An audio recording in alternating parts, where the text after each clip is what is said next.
Tiens, j'aurais juré... Ce chandelier n'était pas là ce matin quand je suis arrivé. Cette odeur... Le nettoyant de Leblanc. Le chandelier serait l'arme du crime. Ça colle avec la blessure de Lenoir. Mais alors, qui est l'assassin ?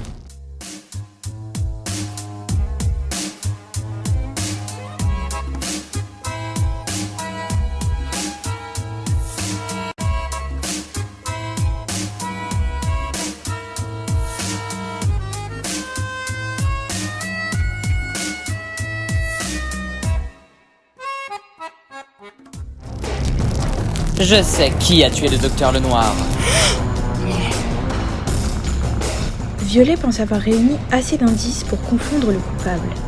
Mais vous, avez-vous été attentif aux détails ? Avez-vous bien écouté les déclarations des uns et des autres ? Si tu penses que l'assassin est Olive, rends-toi page 36. Si tu penses que l'assassin est Leblanc, avance jusqu'à la page 40. Si tu penses que l'assassin est Moutarde, poursuis ta lecture à la page 44. Comme je sais qu'un petit résumé ne vous ferait pas de mal, je me suis permise de vous retracer l'histoire qui s'est déroulée au cours de ces dernières semaines en vous rappelant les informations principales obtenues.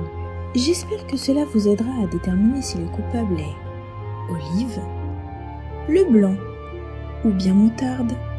Pour rappel, Rose a trouvé le corps du docteur Lenoir dans sa chambre le samedi 14 novembre à 7h05. Violet est arrivée quelque temps après et a décidé de mener l'enquête. Avec Olive, Violet a appris que Lenoir avait été assassiné par un coup porté à la base du crâne. Ce coup a probablement été porté par le chandelier, qui n'était pas présent au matin lorsque le corps a été trouvé. Avec l'aide de Pervenche, Violet a réussi à trouver le lieu du meurtre, le salon. Grâce à la trappe et au passage secret auquel elle menait, l'assassin a pu redéposer Lenoir dans sa chambre pour faire croire qu'il s'agissait de l'endroit où s'était passé ce tragique événement.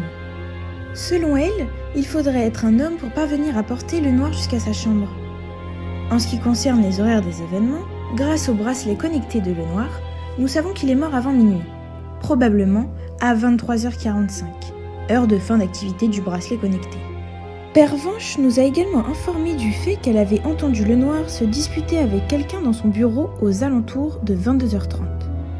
Ce après quoi il se serait redirigé vers le salon, lieu du crime.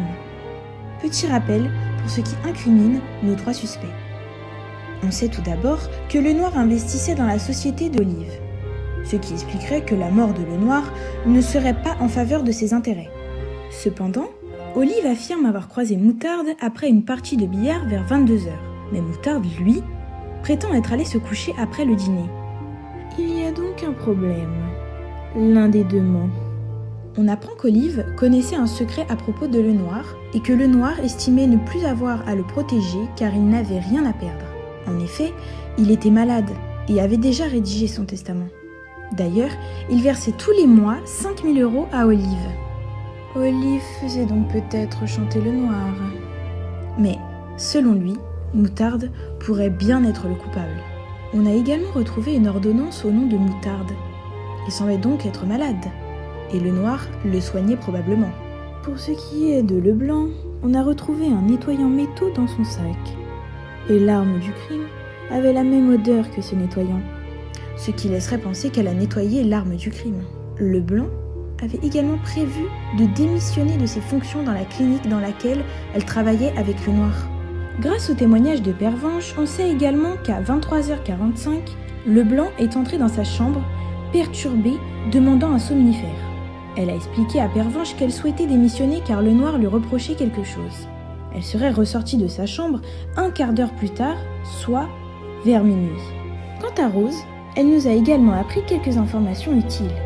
Outre le fait que selon elle, Leblanc est une fouineuse, elle nous a également communiqué qu'elle avait entendu aux alentours de minuit et demi une conversation, voire dispute entre Leblanc et Moutarde. Alors, qui a assassiné le docteur Lenoir selon vous ? Docteur Olive, Colonel Moutarde ou Madame Leblanc? À vous de voter. Ce qui est sûr, c'est que les mensonges sont de mise au sein des témoignages des suspects.